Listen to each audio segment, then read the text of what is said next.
Yo, what's up YouTube? GCJ here, back with another video. In today's video, I'm going to be teaching you guys how to activate your King Tower in Clash Royale. So the first activations I want to be going over are some tornado activations. This placement is going to be best for Hog Riders, Lumberjacks, Royal Ghosts, and also like mini P.E.K.K.A.s. So any sort of fast moving unit, you can get this activation down. And by doing this, you're going to be able to also take 0 hits and usually get a positive elixir trade as well, which is really cool. And like we talked about in the intro, like being able to activate your King Tower, also going to help you out for the rest of the game and make some defenses a little bit easier than they might be without that activated King Tower. So pay attention to the Ghost here. The Ghost actually gets 1 hit off.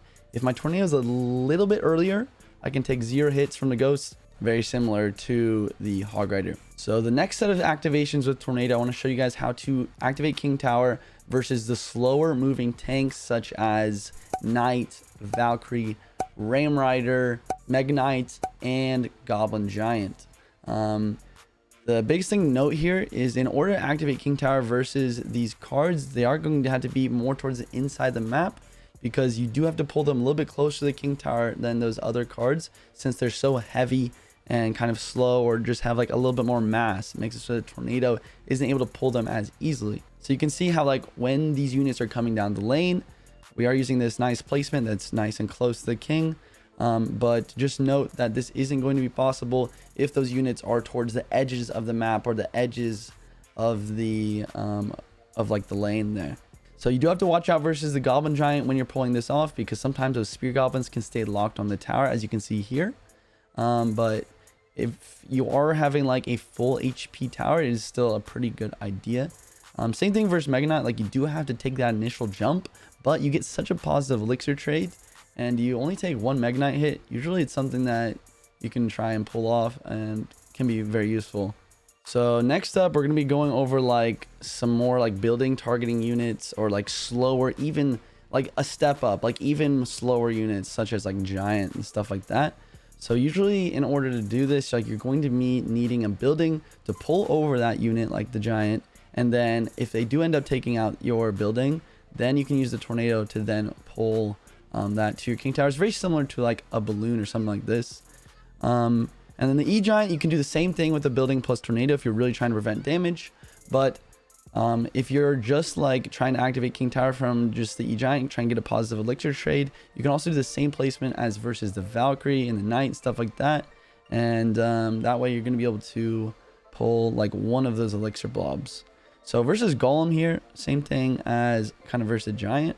You have to time it pretty well. You don't want to let the Golem to start to move towards that tower. You want to tornado it as soon as your building is down, so that the Golem can aggro onto that King Tower and make it so that that King Tower is the closest building for him to go towards. So next up, I want to go over the Princes. The Princes are a little bit interesting.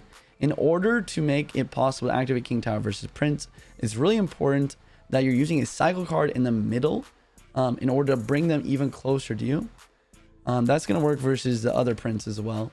And here's the placement versus Wall Breakers. So this one's very tricky, and you can also time it in a way that you don't have to take one of the Wall Breaker hits. Like if you time it in a way so the tornado kills that Wall Breaker at the moment that it's coming forward, and then getting an activation, that can be really useful. So next up, we have the activation versus the Goblin Drill here. Basically just pulling that first goblin, and usually want to follow that up with like a log or barbell to kill the rest of the goblins to make sure you're not taking too much damage. And next up, we go versus pigs. A lot of people ask me about this one. It's very similar to like the Valkyrie or Knight, since it is very difficult to pull the pigs to the king. And the biggest thing here is to make sure that we're not trying to pull like more than 3 pigs, because if you try and pull all 4 pigs to king, they're so heavy that like the tornado can't get it done. So versus balloon here, this activation is like really useful. It is a positive elixir trade, and now that balloon doesn't do as much damage to the tower with a singular hit, it can be really useful to pull that to your king, take a little bit damage, but you don't take the death damage, and then you get that positive elixir trade and the activate King Tower for any future balloon pushes. If you guys are trying not to take a hit from the balloon, this is going to be your best bet. It's very similar to like the Giant or the Golem or something like that. You use the building, you bring it to the center of the map, and then you just try and pull that balloon towards the king tower, and you're gonna be able to get a nice activation without taking any balloon hits on your tower, which is really nice. Next is like the bandit. So the bandit's interesting, very similar to like a Mega Knight. One more to the right is a little bit more consistent, and the biggest thing is you do have to take that dash. So next one here is pretty interesting. It's the activation versus Baby Dragon. This is only me working if they're playing the Baby Dragon like behind their king tower or very centralized placement. But with this placement, you can actually activate king tower. It's really useful. If your opponent is not playing their Baby Dragon in the middle or behind their king tower, this is a way you can activate king tower versus the Baby Dragon. You can tornado at this tile and then use the ice wizard or something near your tower in order to allow that Baby Dragon to splash. Usually you want to use some sort of ranged unit. That's going to be the most consistent way to activate versus that kind of Baby Dragon. So next up, we have the skeleton barrel. This one's a little bit interesting, very similar to a hog rider in technique, and like with timing as well as placement. Just one more tile up, as you can see, and you can get a nice activation, even elixir trade, as well as take 0 damage. So next up here we have the goblin barrel. Goblin barrel is really interesting, but with this perfect timing and placement, you can actually take 0 damage from the goblin barrel, even counter, and get the activation. The next round of spells I want to show you guys is small spells like log and snowball. When miners played on the back inner area of the tower, you can actually use log and snowball to activate king tower. Snowball doesn't matter exactly where, as long as it's in those back inner 3. But with the log, it has to be on that very specific tile. This is also really important information if you guys are a miner player. If you know your opponent is playing a log or snowball, you want to be careful where you're playing those miners. So next up, I want to show you guys like how to activate king tower versus like bowler or magic archer using your tornado and other cards. As you can see here versus the bowler, it's really nice. You just use the ice wizard and or any sort of unit and then pull that bowler or magic archer towards the ice wizard, and the rock or the arrow itself is actually going to be going straight through that unit. And similar idea here with the snowball. You can do the same thing with the snowball versus the magic archer. It's really useful. And then once again, same thing versus like bandit, like along with the Mega Knight, skeletons plus spirit combo, which is gonna be really useful with any of you guys like using any sort of cycle decks. That combo, you can be able to activate your king tower and get a positive elixir trade versus bandit.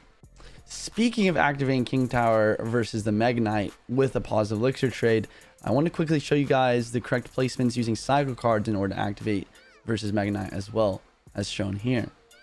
So to finish off the cycle cards here, I just want to show you guys once again how important it is to learn this skeletons plus spirit placement.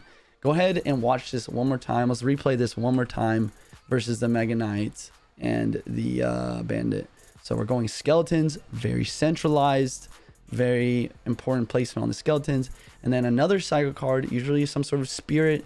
You'll be able to pull Mega Knights and bandits towards your king tower to get the activation.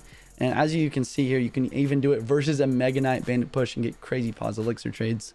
So to finish out the video and to finish out like the activations, want to show like some fisherman stuff.